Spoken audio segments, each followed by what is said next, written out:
টুর্নামেন্টের চ্যাম্পিয়ন অনেক ভালো লাগছে আর বেস্ট প্লেয়ার হয়েছে এটা অনেক ভালো লাগছে আর এই নিয়ে আমার 13 বার বা 14 বার বেস্ট প্লেয়ার হওয়া। শুধু এই টুর্নামেন্ট না, আপনার স্বাধীনতা কাপ আছে, বিজয় দিবস আছে, তারপরে ফেডারেশন কাপ আছে, সব মিলেই আর কি। আমি তো ভাবতে পারি না আজকে যে আমি বেস্ট প্লেয়ার হব, কারণ আমি সবসময় আজকে মনে হয় আমার 2টা বা 3টা গোল আছে, কিন্তু আমি সবসময় চেষ্টা করেছি যে গোল করানোর জন্য।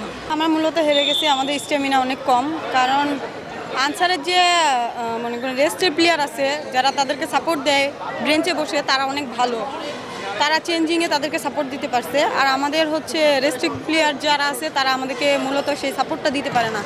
এটার কারণ হচ্ছে আমাদের পুলিশে কেউ রেডিমেড প্লেয়ার নাই। যেমন আনসার হচ্ছে জেলা পর্যায় থেকে প্লেয়ারদেরকে খুঁজে নিয়ে আসে, তাদেরকে ভাতায় চাকরি দেয়।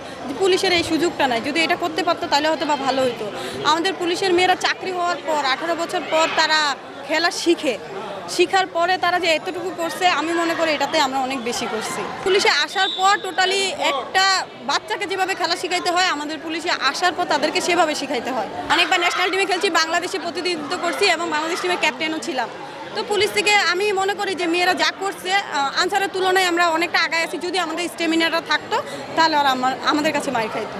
যেমন ওদের টেকনিক অনেক বেশি, আমাদের তুলনায় ওরা অনেক আগায় আছে টেকনিক্সে। আমরা যেমন টেকনিক্সে একটু দুর্বল, কারণ এরা হচ্ছে মনে করেন ওরা মূলত ছোট থেকে শিখে আসতেছে আর এরা বড় হয়ে শিখতেছে, এই জন্য একটু সময় লাগতেছে।